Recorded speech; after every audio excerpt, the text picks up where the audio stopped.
প্রধান উপদেষ্টা অধ্যাপক ডক্টর মোহাম্মদ ইউনূস বলেছেন, বর্তমানে এমন এক বিশ্ব পরিস্থিতি যেখানে যুদ্ধ প্রস্তুতি না নিয়ে রাখাটা আত্মঘাতী।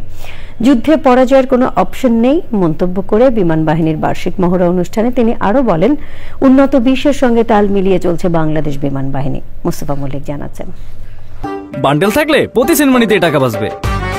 বিকাশ সেনমানি বান্ডেল কিনে জিতুন প্রতি লেনদেনে।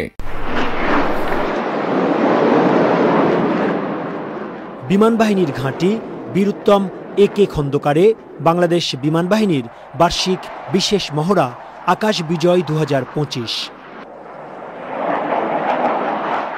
যুদ্ধ বিমান, পরিবহন বিমান, helicopter, unmanned aerial vehicle, radar ও অন্যান্য আকাশ প্রতিরক্ষা ব্যবস্থা সহ সংশ্লিষ্ট ইউনিটগুলো মহড়ায় অংশগ্রহণ করে।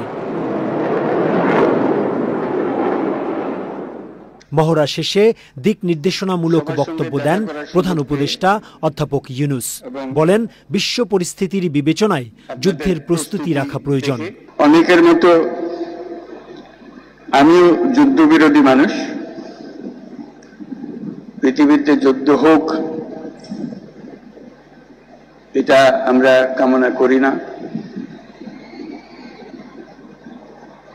যুদ্ধ প্রস্তুতি অনেক সময় যুদ্ধের দিকে নিয়ে যায়, কাজে যুদ্ধ প্রস্তুতি সম্বন্ধেও একটা ঘোরতর আপত্তি। কিন্তু এমন বিশ্বে আমরা বাস করি, প্রতিনিয়ত যুদ্ধের হুমকি আমাদের ঘিরে থাকে। তো সেখানে প্রস্তুতি না নিয়ে থাকা এটা অসম্ভব হয়ে পড়ে। এখন আমরা যখন কথা বলছি তখন আমাদেরই কাছে ভারত পাকিস্তান যুদ্ধ হই হই অবস্থার মধ্যে রয়ে গেছে। এরকম পরিস্থিতিতে আমরা বাস করি। তো কাজেই এই পরিস্থিতির মধ্যে প্রস্তুতি না নেওয়াটা আত্মঘাতী। নিরাপদ আকাশ প্রতিরক্ষা ব্যবস্থা গড়ে তোলার জন্য বিমান বাহিনীর প্রশংসা করেন প্রধান উপদেষ্টা। বর্তমান বিশ্বের দ্রুত পরিবর্তনশীল প্রযুক্তির সাথে তাল মিলিয়ে চলার জন্য আন্তর্জাতিক মানসম্পন্ন প্রশিক্ষণ ও অনুশীলন অপরিসীম গুরুত্ব বহন করে। এই প্রেক্ষাপটে বাংলাদেশ বিমান বাহিনীর সদস্যগণ নিয়মিতভাবে বহুমাত্রিক প্রশিক্ষণ কার্যক্রম ও অনুশীলনে অংশগ্রহণের মাধ্যমে নিজেদের জ্ঞান ও দক্ষতাকে যুগোপযোগী করতে সদা সচেষ্ট রয়েছে, যা এই মহড়ার মাধ্যমে আমাদের কাছে স্পষ্ট হয়েছে।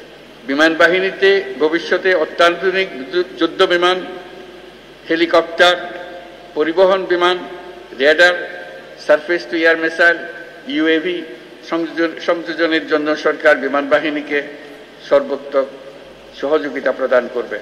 প্রধান উপদেষ্টা বলেন, দেশের স্বাধীনতা সার্বভৌমত্ব রক্ষায় যুগোপযোগী বিমান বাহিনী গড়ে তুলতে সরকারের প্রচেষ্টা অব্যাহত থাকবে। Mustafa Mallik, channel I, Dhaka.